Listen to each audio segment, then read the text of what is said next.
Qui est Bali Bagayoko? Bali Bagayoko, c'est avant tout un enfant qui est issu d'une famille malienne. 3-4 jours plus tard, sur CNews, vous avez reçu des attaques, des propos très violents. Vous avez été traité de singe et bien d'autres choses. Nous n'allons pas revenir dessus. Vous avez appelé à une manifestation. C'était le 4 avril dernier, ici à Saint-Denis à 14h. Et il y avait plein de monde, monsieur le maire. C'était rempli.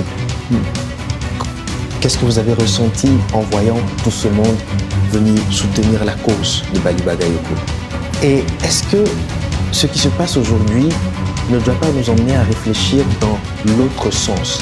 C'est-à-dire qu'aujourd'hui, concrètement, au Mali ou au Togo ou au Bénin, est-ce que nous serons capables d'accepter un maire blanc? Je pense que ça, c'est possible. Bienvenue au micro du Bérabalo. On marche toujours dans les pas de nos anciens. Bali Bagayoko, maire de la commune de Saint-Denis et Pierrefitte-sur-Seine. Je suis au micro avec Hubert. Effectivement, monsieur le maire est au micro avec nous. Angela Davis pouvait dire que dans un monde raciste, il ne suffit pas d'être contre le racisme, il faut être antiraciste. Et lui, aujourd'hui, il est non seulement antiraciste, mais il est un peu l'image de cette résistance contre le racisme ici à Saint-Denis, à Pierrefitte-sur-Seine. Nous sommes avec monsieur le maire Bali Bagayoko. Bienvenue au micro du Bérabalo. Bonjour monsieur le maire. Bonjour. Comment allez-vous? Ça va bien, oui. Merci beaucoup d'accepter notre invitation. Nous sommes très contents d'être là avec vous. Vous êtes le maire de Saint-Denis, vous êtes au cadre, vous êtes dans la politique depuis 2002, si je ne me trompe pas. Mais pour cette jeunesse qui nous regarde, pour votre population, d'après vos propres mots, qui est Bali Bagayoko? Bali Bagayoko, c'est avant tout un enfant qui est issu d'une famille malienne, puisque mes parents sont venus dans les années 65 pour tenter de trouver un travail et puis avec l'espoir de retourner au pays. Bon, ils ne retourneront pas au pays puisqu'ils vont faire naître 8 enfants et donc je suis le deuxième de cette fratrie. Et donc ses parents vont donner le maximum de ce qu'ils ont, c'est-à-dire leur amour, pour faire en sorte que nous puissions accéder d'abord à l'éducation et puis tenter dans la dureté de la vie de nous frayer en fait un chemin. Et donc, c'est dans cet exercice que je vais avoir des responsabilités, d'abord dans le milieu associatif en réalité, puisque je suis plutôt issu des quartiers populaires de Saint-Denis. Je donnais un coup de main dans le milieu du soutien scolaire, et ensuite je vais rentrer dans le milieu sportif, puisque j'ai été joueur de basketball jusqu'en Pro B, en espoir, et aussi engagé dans le milieu sportif toujours de basket en étant entraîneur. Donc, je vais faire évoluer un certain nombre de joueurs jusqu'à un niveau national 2 ici à Saint-Denis. Et puis en réalité, Bali Bagayoko, il va ensuite prendre le chemin universitaire, puisque je vais finir avec un DSS de géopolitique, après être passé par un MST, donc maîtrise des sciences et techniques, de la connaissance des banlieues, pour en 2001 en réalité rentrer dans l'environnement en fait des politiques dites locales, donc en ayant des fonctions d'élu. Nous allons revenir sur tout ceci dans quelques instants, sur votre parcours et comment les choses ont eu à se faire. Pour l'instant, nous allons commencer avec l'actualité, le vif du sujet. Ce qui vous a, on peut le dire, rendu un peu star ces derniers temps après votre élection le 21 mars dernier, qui vous a porté à la mairie de Saint-Denis. 3-4 jours plus tard, sur CNews, vous avez reçu des attaques, des propos très violents. Vous avez été traité de singe et bien d'autres choses. Nous n'allons pas revenir dessus. Est-ce que vous vous attendez à ces attaques, monsieur le maire? Clairement, c'est vrai que quand on gagne déjà une ville importante, parce qu'en réalité, l'exploit, il est lié au fait que depuis des années, nous avons travaillé, nous avons gagné la ville la plus importante du département de Seine-Saint-Denis, 150 000 habitants, et deuxième ville d'Île-de-France. Et que cette ville est gagnée par un enfant héritière de l'immigration que je suis, donc Bali Bagayoko, donc un noir, que j'assume d'être. Et plutôt que d'avoir été poussé, mis à la lumière par ce résultat, qui est un résultat en fait inattendu, alors, voilà-t-il qu'à peine est élu, nous avons bien sûr reçu le flou. Alors bien sûr que je ne m'y attendais pas, même si le racisme, nous, on le subit depuis des années, hein, donc on le voit à l'école, on le voit y compris quand on se déplace sur le milieu sportif, on se déplace quand on va en centre de vacances, hein, dans des endroits y compris de France, où le noir perçu est toujours quelque chose qui est qui apparaît comme étant quelque chose soit d'effrayant ou soit de repoussant. Donc c'est des choses que l'on connaît, y compris dans le milieu professionnel. Mais juste après une élection aussi importante que cela, que la couleur de peau était mise, en fin de compte, je veux dire, en pâture, et que derrière, les mots étaient déformés pour tenter de lui faire dire autre chose, ça c'est le côté qui était insupportable. Comment est-ce qu'on se sent lorsqu'on reçoit ces attaques? Est-ce qu'on n'a pas l'impression de retourner dans le passé, au temps de Martin Luther King, ou de nos ancêtres qui ont eu à justement résister pour qu'on ne soit plus là aujourd'hui? Clairement, c'est-à-dire que ce qui est malheureusement le racisme, c'est souvent une logique de répétition. Parce que celles et ceux, même s'ils ne naissent pas racistes, ils reprennent les mêmes mécanismes. Donc ça se traduit maintenant de manière un peu plus moderne, puisqu'on le perçoit dans les réseaux sociaux, on le perçoit aussi via des télévisions comme CNews et d'autres, donc ce qui était pas du tout quelque chose qu'on percevait il y a une trentaine d'années.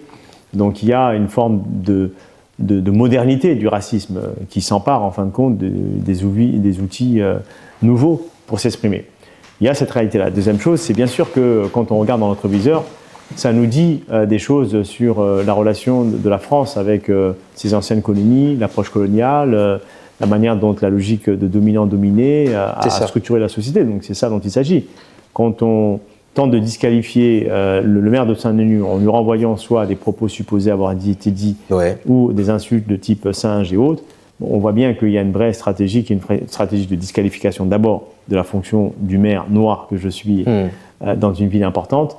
Et une deuxième chose que l'on perçoit aussi, c'est une forme d'inquiétude. Inquiétude parce qu'on vient bouleverser complètement la norme du pouvoir telle qu'elle est faite.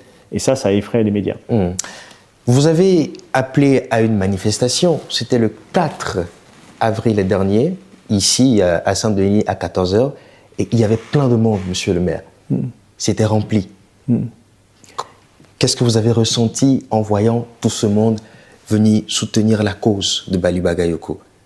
Mais d'abord, c'est à la fois un moment très émouvant parce qu'on se dit, dans la bataille contre le racisme, souvent ce qui effraie, c'est ce sentiment d'être seul. C'est ce sentiment à un moment donné de passer par des étapes où on se dit, bon, finalement, le combat est tellement immense que est-ce que ça vaut le coup, en fin de compte, de le mener? Et quand vous appelez sur votre nom un rassemblement et que des gens, en fin de compte, avec qui vous n'avez pas de lien en réalité, c'est-à-dire qu'on ne se connaît pas, on ne part pas en vacances, on ne mange pas ensemble, pour une grande partie d'entre eux, certains sont venus d'horizons complètement différents, parfois de très loin, mais qui sont nos frères et sœurs en humanité et qui viennent le témoigner, ça vous donne aussi de l'espoir, ça vous dit le combat contre le racisme, contre le fascisme, aujourd'hui, on a la possibilité de le gagner. Parce que tous ces hommes et ces femmes qui sont venus, bien sûr que sans se connaître, ont répondu à un appel qui est un appel avant tout du cœur, mais qui est un appel en réalité de tous celles et ceux qui sont des antifascistes, antiracistes, qui ont considéré qu'ils devaient être là à ce moment-là pour bien sûr témoigner de leur sympathie, mais c'est aussi de dire à tous celles et ceux qui aujourd'hui veulent diviser la société que, un, ils ne sont pas prêts à y arriver, et deux, surtout qu'il y a des gens qui sont prêts à faire face. Et c'est plutôt ça que je retiens en fait, de ce grand rassemblement où il y a eu pas mal de personnes qui sont venues, puisque c'est à peu près 15 000 personnes qui sont déplacées dans un délai aussi court. Et donc, ça nous montre qu'on n'est pas seul dans cette résistance-là. Et vous l'avez beaucoup crié lors de cette manifestation, résistance. Résistance. Résistance. Est-ce que Bali Bagayoko aujourd'hui se voit comme l'image de la résistance contre le racisme?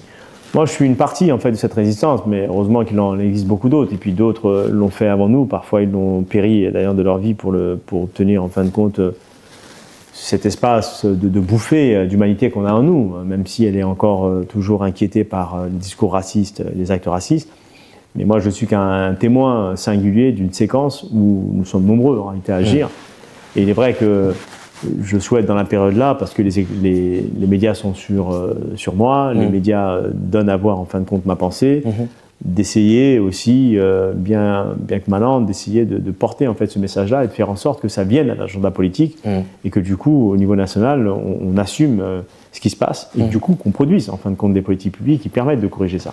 L'idée, c'est pas juste de refaire un énième rassemblement, c'est pas juste entre guillemets de venir à nouveau témoigner, mais c'est bien dur de dire que l'on prend appui sur ce qui s'est passé, mais c'est passé pour moi. Mais moi, j'ai l'avantage d'avoir les médias, donc qui fait qu'aujourd'hui on en parle. Mais j'aurais été un simple conseiller municipal, voire même un maire adjoint, on ne serait pas en train d'en parler. C'est très clair. Donc on voit bien qu'il y a une forme d'hypocrisie, y compris au niveau national, qui existe. Et donc c'est la raison pour laquelle je suis pour mettre des mots dessus, pour dire voilà, stop à l'hypocrisie, agissons réellement. Et si on veut vraiment agir contre l'extrême droite et le racisme, il faut absolument qu'il y ait des actes politiques forts qui soient faits au niveau national, bien sûr au niveau local aussi. En parlant d'hypocrisie, je n'avais pas prévu cette question, mais ça me vient lorsqu'on voit un Éric Zemmour qui, des années plus tôt, a été attaqué et qui reçoit des appels d'Emmanuel Macron, et qu'en interview, Éric Zemmour dit qu'il n'a rien à condamner. Qu'est-ce qu'on dit de ça? Oui, alors Éric Zemmour, c'est un adversaire politique. Moi, je n'ai absolument rien en commun avec lui qu'à l'affronter, idéologiquement. Donc, forcément, on n'en attendait pas moins. C'est-à-dire que le raciste reste raciste. Donc, par définition, il ne peut que disqualifier celles et ceux qui sont victimes de racisme et qui l'indiquent. Ça, c'est la première chose. La deuxième chose, c'est le fait que Éric Zemmour tient ce type de position parce que c'est permis aussi par des médias extrêmement puissants comme Bolloré, et du coup qui font en fin de compte le nid en fait, de l'extrême droite en propageant, en donnant la possibilité de propager ce type de discours. Puis le troisième aspect, c'est aussi les autorités comme l'ARCOM qui ont une responsabilité dans cela. Parce que la lutte anti-fasciste et anti-raciste, elle doit être assumée par tout le monde. C'est-à-dire que bien sûr, celles et ceux qui sont les premières victimes de cela, mais aussi celles et ceux qui sont leurs frères en humanité ou sœurs en humanité, et bien sûr celles et ceux qui sont dans les organes de pouvoir, les syndicats. Voilà, chacun doit prendre sa part de responsabilité dedans. Parce que c'est comme ça que je pense qu'on peut être capable de gagner demain. Monsieur Bagayoko, qu'est-ce que ce titre aujourd'hui vous dit? Nègre, je suis nègre, je resterai d'Aimé Césaire. Est-ce que ça vous parle? Ça parle parce que nègre, même si c'est un qualificatif très dégradant, qui était d'ailleurs envoyé par le colon, qui s'adressait à ce que nous sommes, nous, c'est-à-dire avant tout des citoyens, à la fois des humains à part entière, et donc du coup, le nègre avait une vocation, cette approche qui est une approche dégradante, en fin de compte, qui était de disqualifier notre humanité en tant que telle. C'est aussi malheureusement dans certaines, même si on emploie moins, on l'entend moins dans la bouche que ce soit des médias ou encore de certaines formations politiques, mais l'attitude, la nuance qui est aujourd'hui utilisée renvoie en fait compte à cette hypothèse. Et puis après, le fait de dire qu'on reste dans cela, oui, dans la perception à la fois de celles et ceux qui veulent nous dominer, non dans la manière dont aujourd'hui les jeunes héritiers et héritières de l'immigration aujourd'hui assument ce qu'ils sont et leur capacité de résister.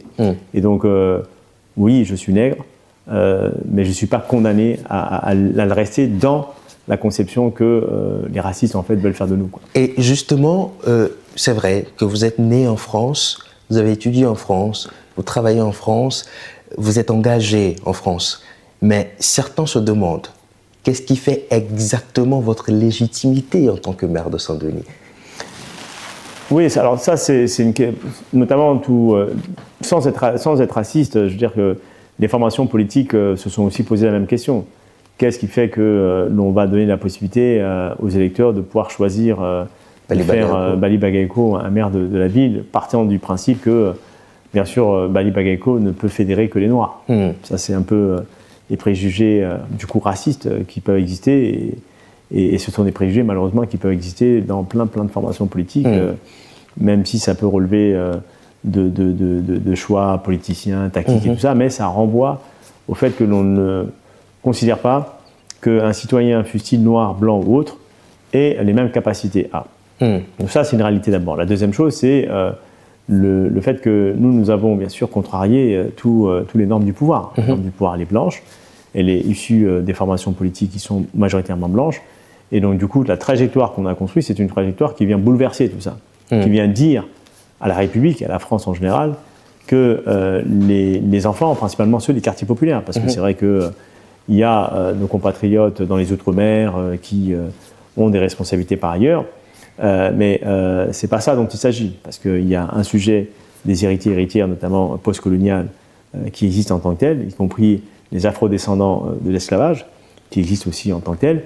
Et dans notre société, on a besoin, en fin de compte, de remettre en fait, ces questions-là à l'agenda et de dire en fait, à la France, de manière générale, à celles de ceux qui sont en capacité de décider, de dire que, 1, nous n'avons pas peur, 2, nous assumons qui nous sommes, et 3, nous n'allons pas nous laisser faire. C'est ça. Et ça qui effraie, en fait. Et est-ce que ce qui se passe aujourd'hui ne doit pas nous emmener à réfléchir dans l'autre sens? C'est-à-dire que aujourd'hui, concrètement, au Mali ou au Togo ou au Bénin, est-ce que nous serons capables d'accepter un maire blanc? Je pense que Je pense que ça, c'est possible. C'est possible que au moment où l'évolution de la société est telle que si ça, c'était possible il y a quelques années, je pense qu'elle l'est moins aujourd'hui. Premièrement parce qu'on est dans des États qui de plus en plus veulent assumer leur autonomie. De plus en plus, ces États commencent à rompre les logiques en fait, de dominant-dominé et donc du coup imposent une logique de coopération. Je pense au Mali ou d'autres, alors même si on peut avoir un débat sur la gouvernance de ces États, plus avec des militaires ou autres. Indépendamment de cela, il y a dans la population une véritable volonté de couper en fait, le lien avec l'approche coloniale et de préférer à cela une logique de coopération. Et donc, je pense que dans la séquence dans laquelle on est, pour ce qui est du Mali que je connais un peu mieux, cette hypothèse, ce n'est pas une hypothèse qui peut être crédible. C'est-à-dire qu'aujourd'hui, j'ai envie de dire, même le blanc en tant que tel ne prendrait même pas le risque, ne se projetterait même pas à se projeter. En revanche, qui se projette dans la volonté d'accaparer des ressources, ça oui, parce que ça c'est moins visible. Voilà, et donc du coup, c'est aussi un élément de prise en main en fait, du pouvoir. Donc ils ont fait le choix dans nos États de ne pas forcément aller chercher à nous représenter au niveau le plus élevé, mais plus à prendre le pouvoir par la force économique, par l'investissement. En restant derrière. Bien sûr, et par y compris la force intellectuelle, avec des cabinets qui existent, avec des moyens financiers pour pouvoir aussi financer des projets dont ils vont garder les brevets, tout ça. Voilà. Donc il y a un ensemble d'appareillages qui sont des outils beaucoup plus puissants que le fait même d'être maire ou président même d'un à l'échelle supérieure. Oui, voilà. Avant de passer à la deuxième partie, où on va plus parler de votre parcours, de votre carrière, du programme que vous avez pour Saint-Denis, aussi de l'oratoire et de votre rapport avec la jeunesse. Dernière question. Lorsque vous étiez en train de parler, vous aviez dit qu'il y a eu d'autres personnes qui ont eu à résister avant vous et d'autres ont même laissé leur vie. Aujourd'hui, jusqu'où irait Bali Bagayoko pour soutenir cette cause, cette résistance? Moi, je suis viscéralement engagé sur cette question-là. Après, du coup, j'incarne plutôt aujourd'hui le rôle d'un maire. Alors, c'est ça qui fait qu'en fin de compte, cette lutte elle prend un peu de forme. Mais on a eu à l'occasion de faire des actions quand on était acteur associatif. Donc, forcément, ça a moins d'impact et ça a moins de visibilité. Donc, tant que je serai en responsabilité, je continuerai à le faire, en tout cas du niveau que je le suis, et j'y contribuerai de la manière la plus singulière que possible. Et donc du coup, ça c'est un sujet, mais mon objectif, c'est pas d'être seul, et de mettre les projecteurs sur d'autres acteurs qui font aussi ce travail-là.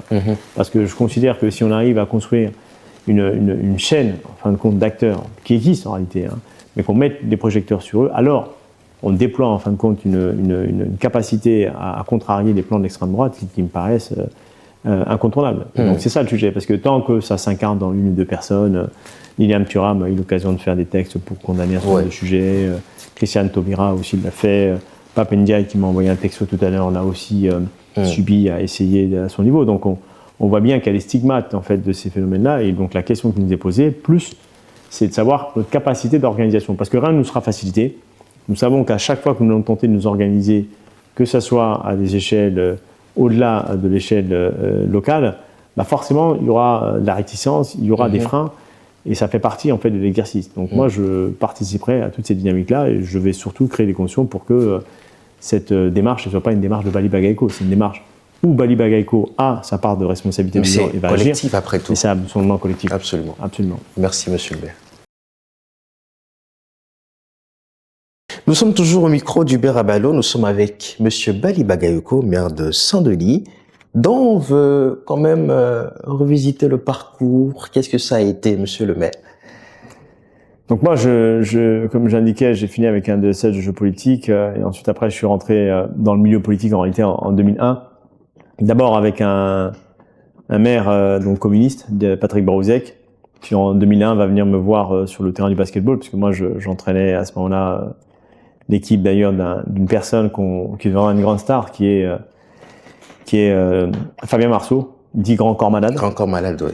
Donc moi j'entraînais Fabien Marceau, et dont le père était directeur général des services. Donc c'est par son intermédiaire que Patrick Barouzek est venu me voir et me dire, bon Bali, j'aimerais bien que tu puisses rejoindre l'équipe municipale. Donc moi j'y connais rien en politique, mais si je peux donner un coup de main à ma ville, avec plaisir. Et me voilà parti en 2001 dans les sphères en fait du milieu politique et je vais avoir des responsabilités d'abord de conseiller municipal délégué, donc ça c'est jusqu'à 2002.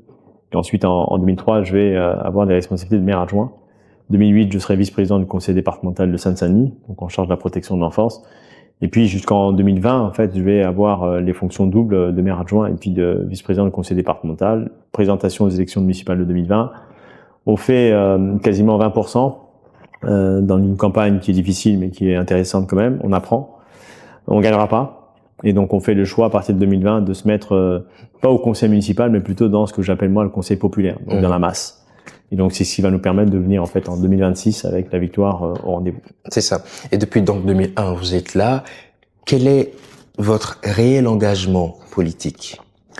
Bon, réel engagement politique, moi à la base 2001, moi j'ai pas le sentiment que ce que je faisais était de la politique, parce que moi j'étais plutôt issu du milieu associatif. Le fait d'aider mes frères et sœurs qui sont dans les quartiers à faire des soutiens scolaires, bon c'est de l'engagement. Et puis après rentrer dans le milieu du sport en tant que tel, enseigner, transmettre, c'était aussi de l'engagement. Donc c'était naturel pour moi de m'engager à l'échelle d'une dimension ville. Donc c'est pour ça quand je rentre dedans, pour moi c'est de l'engagement. Je conçois pas pour l'instant que c'est de la politique parce que j'y connaissais rien.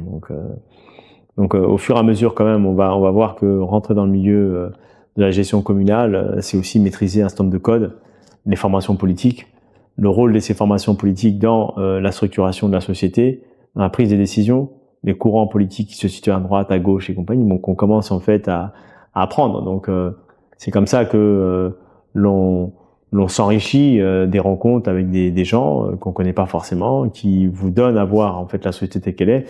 Et c'est l'ensemble de ça qui va vous permettre ensuite de décider de la trajectoire que vous prenez. Donc moi, j'ai décidé de prendre une trajectoire qui est à gauche, assumée, issue des quartiers populaires, en étant à la fois proche des formations politiques, mais sans jamais rejoindre en réalité une formation politique, puisque même si Patrick Brauzet qui était communiste, mais jamais j'étais membre du Parti communiste français par exemple, et en réalité c'est en 2017, au moment de la création du mouvement de la France insoumise, que je vais rejoindre un mouvement. Okay. Mais avant ça, j'étais toujours à côté des formations politiques, mais jamais membre de ces partis. Ok, donc vous n'avez pas été membre du Parti communiste? Non.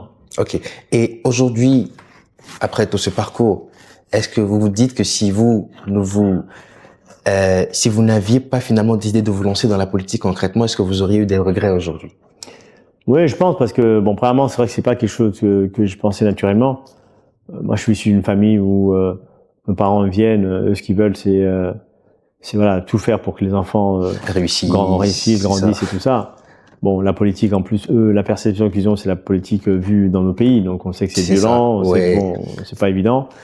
Donc, et puis, on a grandi dans un milieu où on a toujours considéré que la politique locale n'était pas pour nous. Donc, souvent, c'est c'est un peu loin de nous. Ouais, c'est ça. Donc, c'est pas quelque chose naturellement auquel moi je serais arrivé. Donc, maintenant, j'y suis arrivé par la volonté d'abord de Patrick Brauzet, et ensuite dedans, c'est aussi par ma volonté d'y rester. Donc, j'aurais très bien pu en ressortir. Et donc, c'est parce que j'ai observé dans mon chemin que on arrivait déjà à comprendre des choses, que on arrivait aussi à faire bouger quelques lignes, même s'il y a toujours cette forme de frustration entre ce que l'on voudrait faire, la vitesse à laquelle on veut faire, et puis le bilan de tout ça. Mais il n'empêche qu'on arrive quand même à bouger un certain nombre de lignes, et puis il y a quelque chose qui relève de la vocation, d'une valorisation de ce que l'on fait, et du coup qui plaît, quoi, et du coup qui dit voilà, même si la tâche est difficile, parce que c'est un milieu qui est très ingrat, voilà, entre les premières avancées que vous pouvez faire pour une ou deux familles, trois familles, il suffit seulement que vous en fassiez une qui avance moins ou une qui est un refus pour que vous soyez blacklisté. Voilà, mais ça fait partie du jeu. Voilà, clairement. Ça fait partie du jeu, mais c'est un jeu auquel on est habitué maintenant. Monsieur Bagayoko, aujourd'hui vous êtes maire depuis le 21 mars. Pourquoi est-ce que, parce que de base c'était pour aider, pourquoi est-ce que vous ne vous êtes pas arrêté là? Pourquoi est-ce que, bon, vous ne vous êtes pas arrêté au poste peut-être d'adjoint au maire? Pourquoi est-ce que vous avez voulu être maire de Saint-Denis? Après, moi, une fois que j'ai le conseil municipal délégué, maire adjoint, vice-président du conseil départemental de Seine-Saint-Denis. Vous avez presque tout fait, quoi. J'ai quasi fait l'ensemble des fonctions. J'étais attaché parlementaire de député avant, d'ailleurs, 2001. Je suis cadre de développement dans un groupe de transport public, donc je suis salarié. Donc voilà, père de famille. Voilà, je suis quand même quelqu'un qui, globalement, a accompli pas mal de choses intéressantes. Puis après, je me suis dit, la dernière marche, c'est celle de la ville. Et quand on voit dans l'offre politique les gens parfois qui n'ont rien en commun avec nous, mais qui arrivent à des responsabilités, on se dit, bon, on va pas juste se contenter d'être administré par des gens qui en réalité n'ont pas d'attache avec nous et qui, par opportunisme, viennent s'installer dans nos villes et s'organisent, se structurent et vont à l'assaut en fait des villes. Donc on a vu ça avec l'arrivée de Mathieu Hanotin, donc qui était l'ancienne majorité, et c'est aussi parce qu'il y a des habitants qui disent bon Bali, on a besoin de toi, quoi. Parce qu'en 2020 j'aurais très bien pu m'arrêter moi. 2020 on fait quasi 20%, on retire notre liste. J'aurais très bien pu considérer que bon voilà la séquence est terminée pour moi, mais à la fois on continue à rester dans la masse populaire, on continue à agir, on est dans les luttes, et on a beaucoup de gens qui viennent vous voir pour vous dire bah tiens Bali il faut vraiment revenir, on a besoin de toi. Donc c'est le peuple qui vous a demandé. Oui, à la fois le peuple a demandé, et puis après c'est moi qui ai décidé, parce que je peux très bien décider de pas revenir, mais je considérais que c'était l'ultime action que j'allais faire dans une candidature à la tête de la ville. Voilà, parce que j'avais déjà été candidat en 2020 et quand j'ai accepté de revenir, c'était l'idée de dire faisons la démonstration que des enfants des quartiers populaires pouvaient être à la fois suffisamment organisés, structurés, dynamiques pour gagner leur vie. C'est cette démonstration-là qu'on voulait faire. On sent que le service à l'autre vous tient beaucoup à cœur et ça vous dicte vos actions. Aujourd'hui, quel est le réel engagement envers cette communauté? Bon, après, moi, mon premier réflexe, c'est quand même un réflexe de proximité, parce que on l'a vu. Voilà, je prends une ville avec une situation catastrophique, le personnel communal qui est attristé comme jamais, donc avec des modes de management toxiques. On a du personnel à la fois au niveau de pleine commune, qui est l'établissement public territorial qui est dans le même état. On a des habitants qui semblent plutôt être divisés les uns par rapport aux autres.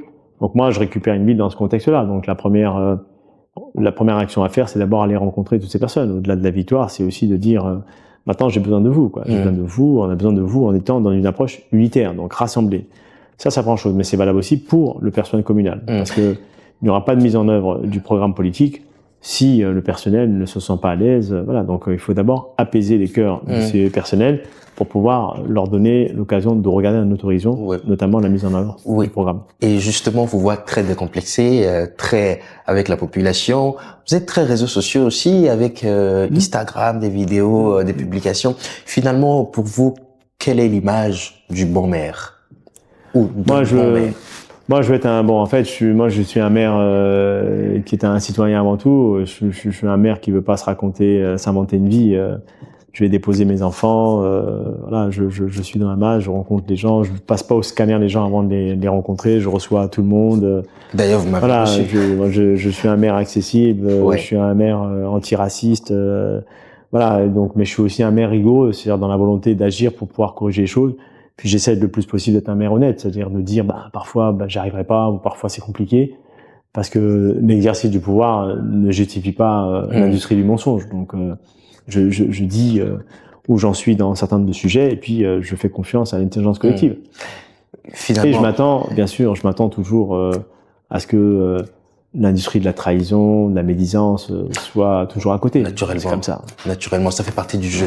Finalement, est-ce que Bali Bagayoko ne serait pas le maire parfait?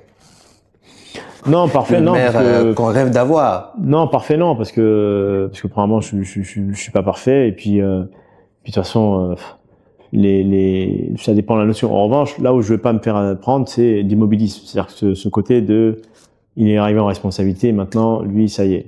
Parce que même en agissant comme un fou furieux, on dira à toute manière, il a rien fait en fait. Donc on sait, ça fait partie du sujet, mais l'essentiel c'est d'être en proximité avec les gens et puis d'avoir ce lien. Après, on essaye d'être à la hauteur de la tâche, c'est 150 000 habitants.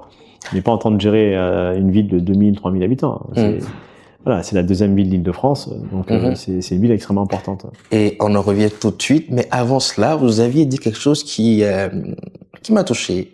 Vous aviez dit que vous avez quand même fait beaucoup de choses. Bon, sinon presque tout. Et j'aime beaucoup une citation qui dit que être président de la République, c'est l'aboutissement d'une vie. Est-ce que, après tout ce que vous avez eu à faire aujourd'hui, maire, est-ce que demain, Bali Bagayoko ne voudrait pas être, peut-être, le premier président noir de la France?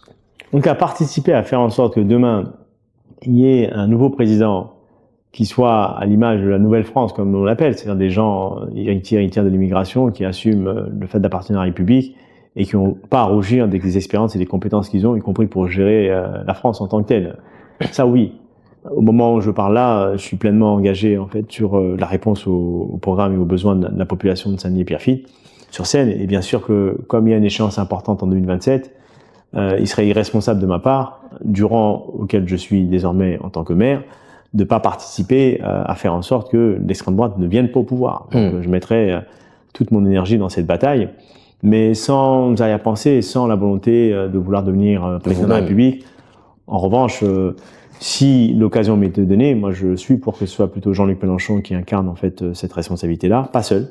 Je suis aussi qu'autour de lui, il y ait des gens qui soient complètement différents, y compris issus des quartiers populaires. Et dans ce cadre, je veux bien sûr être à ses côtés pour pousser, créer cette dynamique complémentaire pour faire en sorte que nous puissions affronter l'extrême droite et surtout gagner. Alors, parlons de Saint-Denis. J'ai ici votre programme. Oui. On ne va pas le parcourir en entier, mais en gros, quel est le programme de Monsieur le maire pour Saint-Denis, Pierrefitte-sur-Seine? En fait, le programme, il est autour de, là, sur le programme, il est autour de 250 mesures, mais il y a plutôt 350 puisqu'on a aussi la version dématérialisée, tournée autour de 3 urgences importantes. L'urgence, bien sûr, écologique, démocratique, et puis l'urgence sociale. Et à cette urgence importante, on y rajoute aussi la question de l'urgence pour la paix, parce qu'on a quand même un certain nombre de situations géopolitiques dont on connaît, notamment avec le peuple palestinien, qui vit des génocides, mais c'est valable pour la RDC, c'est valable aussi pour nos frères et sœurs d'Haïti. Voilà, donc on a quand même des situations qui font écho dans un territoire comme le nôtre, 150 nationalités d'origine différentes, qui viennent des 5 continents. Donc forcément, nous sommes beaucoup plus sensibles à ce qui se passe dans le monde. Donc il y a donc 250 mesures avec une mesure phare qui est le bouquet en fait pouvoir d'achat. Le bouquet pouvoir d'achat, il part d'un constat. Le pouvoir d'achat. La situation sociale et économique en fait des habitants de Saint-Denis-et-Pierrefitte nécessite à ce que la puissance publique vienne en amortisseur social, donc protège par des mesures en fait programmatiques et concrètes en termes de services publics. Ça se traduit par un certain nombre de mesures comme pour accompagner la mobilité, il y a la question du vélo gratuit pour les troisièmes, justement pour aussi apprendre le vélo, mais surtout familiariser sur le fait que la mobilité douce est quelque chose qui peut répondre à l'urgence écologique. On a la question du statut de famille monoparentale. On a 35% d'habitants de Saint-Denis-et-Pierrefitte-sur-Seine, en fin de compte, qui sont des familles monoparentales, donc avec une situation sociale extrêmement compliquée, et pour lequel nous créons un statut pour justement les aider à accéder à un certain nombre de services. On a bien sûr la production de logements publics. C'est 50 à 60% de production de logements publics que nous allons bien sûr mettre en œuvre, avec une réalité, c'est que vous avez 80% des habitants de Saint-Denis-et-Pierrefitte qui relèvent du logement social, et vous avez aujourd'hui des délais d'attente qui sont autour de 8 à 10 ans pour avoir un logement. Donc c'est insupportable. C'est la raison pour laquelle il faut produire du logement public. On a aussi la question de l'éducation avec un plan d'investissement important dans les établissements scolaires, puisqu'on a quand même des établissements scolaires qui méritent d'avoir des travaux importants, et le kit de rentrée scolaire, puisque l'objectif c'est de faire en sorte que, quelle que soit la situation sociale et économique des enfants, chacun puisse avoir un kit de rentrée qui leur permette de pouvoir rentrer à l'école avec le minimum de nécessaire pour pouvoir éduquer dans de bonnes conditions, quoi. Donc ça, c'est un peu ce que j'appelle moi le bouquet pouvoir d'achat, qui est un élément essentiel, et complété avec ce qu'on appelle la mutuelle municipale, qui est une mutuelle permettant à des familles qui n'ont pas les moyens en fin de compte d'accéder à la mutuelle, de pouvoir accéder et pouvoir bien sûr se soigner. Monsieur le maire, on parlait tout à l'heure de votre programme, on continue avec, nous parlons de 150 nationalités avec 150 000 personnes. Culturellement, quel est le programme que vous avez? Sur le plan culturel, on allie en fait culture et mémoire et puis patrimoine, avec l'idée de dire que justement les 150 nationalités d'origine différentes qui sont sur le territoire de Saint-Denis-et-Pierrefitte, c'est avant tout une richesse inestimable. Donc chacun et chacune, en fin de compte, de ces singularités participe à la richesse culturelle du territoire. Donc ça, c'est un enjeu important. Donc l'idée, c'est de valoriser l'ensemble de cette dynamique-là dans le cadre d'événements, mais c'est aussi le soutien aux différentes communautés en tant que telles, parce qu'il y a des acteurs associatifs qui portent ici ou là les aspects culturels de ces communautés et du coup désormais deviennent notre communauté en tant que telle, de destin. La deuxième chose, c'est la question patrimoniale, parce que Nous avons sur le territoire de Saint-Denis et Pierrefitte-sur-Seine des bijoux. On a bien sûr la nécropole des rois et reines de France d'ailleurs, et où il y a 35 reines d'ailleurs qui sont enterrées. Donc du coup, qui est un monument emblématique du territoire avec le musée et avec le TGP. Bon, après, de manière un peu plus récente, il y a le Stade de France où nous sommes en capacité d'accueillir le monde, parce qu'il y a plein d'événements exceptionnels qui ont lieu ici. Donc ça, c'est pour faire le lien avec le fait que nous sommes un territoire où la place en fait de la culture et du patrimoine est un enjeu extrêmement important pour nous. Après, dans le programme de manière assez concrète, on a 3 enjeux. C'est créer les conditions pour que l'activité culturelle puisse aller dans l'ensemble des quartiers périphériques de la ville et pas uniquement en centre-ville. La deuxième chose, c'est il nous faut avoir un plan de réhabilitation d'un ensemble d'équipements culturels qui sont quand même relativement vieillissants. Et troisième aspect, c'est une tarification un peu sociale qui permette à ce que les gens n'aient pas de difficultés pour aller au théâtre et participer à certaines activités. Donc ça, c'est principalement les 3 grands domaines dans lesquels nous sommes. Et bien sûr, dans ces domaines, il y a la place des associations. C'est-à-dire comment on aide les activités associatives qui ont des actions ou des projets autour de la culture, de la promotion culturelle à pouvoir exister. Donc ça, c'est du subventionnement, souvent. Et c'est aussi parfois de l'accueil, de la mise à disposition de locaux dans un second temps. Monsieur le maire, est-ce que aujourd'hui, vous aurez peut-être un programme spécial d'échange avec ces pays de la diaspora qui sont représentés? Alors nous, on a ce qu'on appelle les accords de coopération décentralisés, parfois jumelage, avec un ensemble de régions du monde. Alors, par exemple, au Mali, c'est plutôt avec la région du Sahel, où il y a des accords de coopération. Après, sur le Maroc, je crois, c'était Tiznit. Et puis après, on a Alger, c'est Force Nationale. Donc on a, y compris d'ailleurs sur les camps de réfugiés palestiniens, on a aussi des accords de coopération de jumelage. Et donc nous, l'idée, c'est que Saint-Denis a rendez-vous avec le monde. Et donc ce rendez-vous se traduit par des accords de coopération ou des relations internationales qu'on essaie de nourrir avec les autorités sur place, mais surtout avec les collectifs ou les maires parfois qui sont sur place. Donc ça, c'est possible. Il en existe pas mal actuellement, et l'objectif, c'est quand même de les réactiver, parce que certaines relations internationales, en fin de compte, sont complètement au point mort. Donc il faut les réactiver.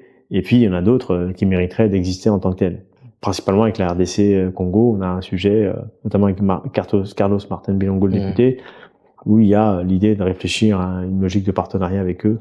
Donc ça, c'est des choses qu'on peut réfléchir et penser d'ailleurs avec les collectifs ici en place. Et avec le Togo? Vous connaissez le Togo? Vous avez déjà fait le Togo? Je connais moins le Togo, mais c'est pas impossible. En fait, quelles sont les conditions à réunir pour qu'on puisse déployer des jumelages ou des relations de coopération décentralisées? C'est d'abord, il nous faut des partenaires. Donc il nous faut ensuite diagnostiquer un objet commun sur lequel nous voulons collectivement agir.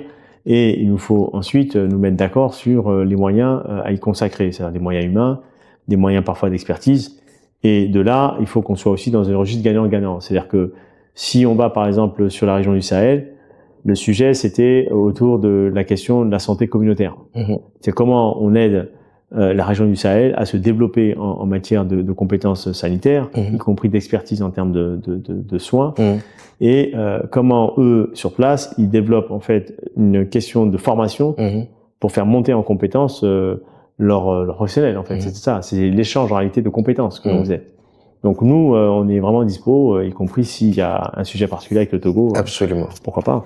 Monsieur le maire, vous êtes très éloquent, permettez-moi de vous le dire, et on remarque ici dans votre bureau beaucoup de livres, ici même sur la table, le corps noir de la République. On sent que vous lisez beaucoup, que vous aimez lire. Quel est peut-être votre rapport avec l'oratoire, l'éloquence, la prise de parole en public? Moi, je pense que la prise de parole en public, elle est pas née en réalité dans le milieu politique, elle est née en réalité dans le milieu du sport. Moi, je suis entraîneur de basketball, joueur aussi, mais surtout entraîneur. D'abord joueur, parce que les joueurs sur un poste numéro 1, donc meneur de jeu. Et la partie du poste de meneur de jeu, c'est quelqu'un qui communique beaucoup, bien sûr avec le coach, mais aussi avec ses coéquipiers. Donc ça vient déjà de là en réalité. Et ensuite, ça va se prolonger quand je prends le statut de coach, où forcément on passe les consignes. Et donc cette capacité de prendre d'abord la parole déjà à l'entraînement où vous êtes 15, 20, 25, où vous allez par votre regard tenter vraiment de faire adhérer le public, principalement vos joueurs, à une stratégie ou même à un message. Donc il y a ça, et puis après on va le prolonger dans le milieu politique en réalité. Donc il y a cette forme d'aisance que je vais avoir à prendre la parole, mais c'est pas la politique en fin de compte qui va m'aider à le faire.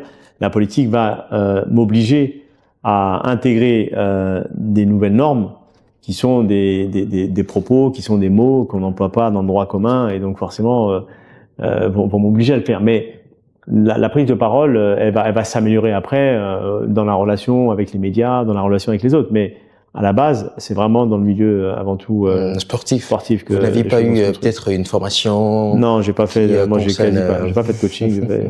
Et donc, vous encouragez peut-être les jeunes. Mais il faut le faire. Ouais, moi, voilà, je pense que justement. je pense qu'il faut le faire parce que bon, ceux qui ont la chance de le faire en amont, c'est bien, parce que derrière, ça dit des choses ensuite, la manière dont vous allez agir sur le plan à la fois des relations humaines. Ça dit des choses sur votre capacité aussi à vous faire entendre, y compris sur le milieu professionnel. C'est ça. Ça dit des choses aussi pour crédibiliser votre parole et la construire.